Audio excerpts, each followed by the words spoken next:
Chapter 11. Acting in a certain way. Thought is the creative power, or the impelling force, which causes the creative power to act. Thinking in a certain way will bring riches to you, but you must not rely upon thought alone, paying no attention to personal action.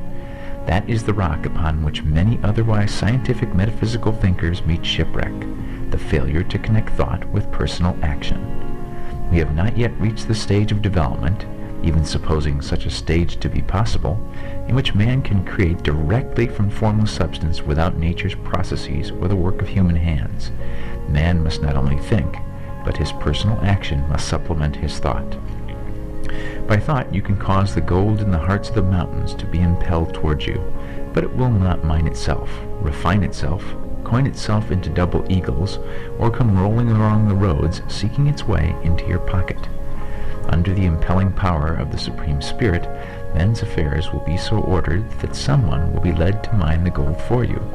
Other men's business transactions will be so directed that the gold will be brought towards you, and you must so arrange your own business affairs that you may be able to receive it when it comes to you.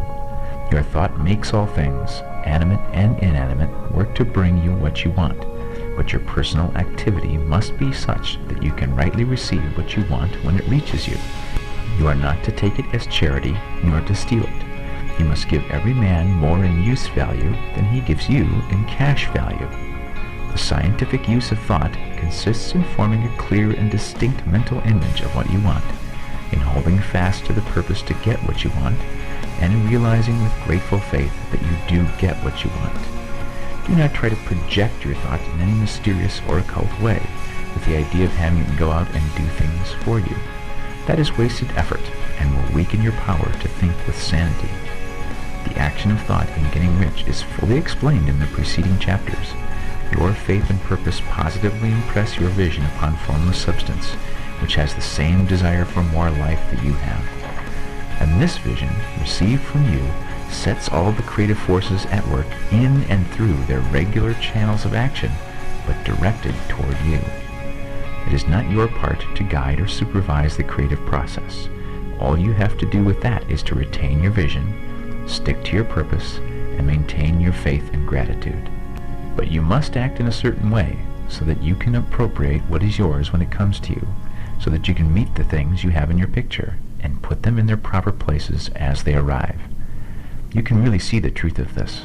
When things reach you, they will be in the hands of other men, who will ask an equivalent for them, and you can only get what is yours by giving the other man what is his. Your pocketbook is not going to be transformed into a Fortunatus purse, which shall always be full of money without effort on your part. This is the crucial point in the science of getting rich, right here, where thought and personal action must be combined.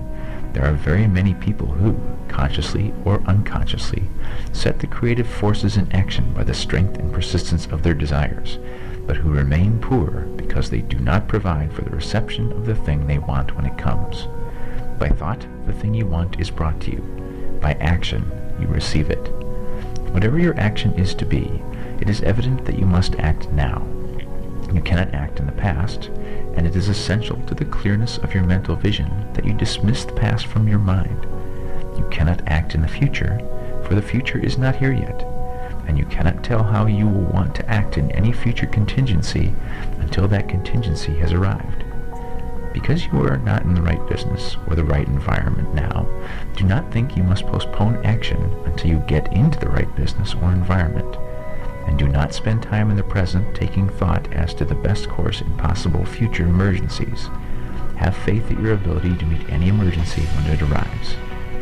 If you act in the present with your mind on the future, your present action will be with a divided mind and will not be effective. Put your whole mind into present action. Do not give your creative impulses to original substance and then sit down and wait for results. If you do, you will never get them. Act now. There is never any time but now, and there never will be any time but now. If you are ever going to begin to make ready for the reception of what you want, you must begin now. And your action, whatever it is, must most likely be in your present business or employment, and must be upon the persons and things in your present environment. You cannot act where you are not. You cannot act where you have been. and you cannot act where you are going to be. You can act only where you are. Do not bother as to whether yesterday's work was well done or ill done. Do today's work well. Do not try to do tomorrow's work now.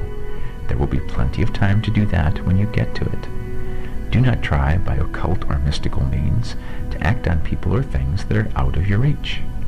Do not wait for a change of environment before you act. Get a change of environment by action. You can so act upon the environment in which you are now as to cause yourself to be transferred to a better environment. Hold with faith and purpose the vision of yourself in the better environment, but act upon your present environment with all your heart and with all your strength and with all your mind. Do not spend any time in daydreaming or castle building. Hold to the one vision of what you want and act now.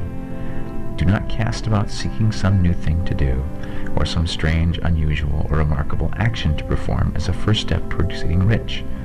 It is probable that your actions, at least for some time to come, will be those you have been performing for some time past. But you are to begin now to perform these actions in a certain way, which will surely make you rich. If you are engaging in some business and feel that it is not the right one for you, do not wait until you get into the right business before you begin to act. Do not feel discouraged or sit down and lament because you are misplaced. No man was ever so misplaced but that he could not find the right place, and no man ever became so involved in the wrong business but that he could not get into the right business. Hold the vision of yourself in the right business, with the purpose to get into it, and the faith that you will get into it, and are getting into it, but act in your present business. Use your present business as the means of getting a better one, and use your present environment as a means of getting into a better one. Your vision of the right business, if held with faith and purpose, will cause the Supreme to move the right business towards you, and your action, if performed in a certain way, will cause you to move toward the business. If you are an employee or wage earner and feel that you must change places in order to get what you want, do not project your thought into space and rely upon it to get you another job. It will probably fail to do so. Hold the vision of yourself in the job you want while you act with faith and purpose on the job you have, and you will certainly get the job you want. Your vision and faith will set the creative force in motion to bring it toward you, and your action will cause the forces in your own environment to move you towards the place you want. In closing this chapter, we will add another statement to our syllabus. 1. There is a thinking stuff from which all things are made, and which, in its original state, permeates, penetrates, and fills the interspaces of the universe. 2. A thought, in this substance, produces the thing that is imaged by the thought. 3. Man can form things in his thought, and, by impressing his thought upon formless substance, can cause the thing he thinks about to be created. 4. In order to do this, man must pass from the competitive to the creative mind.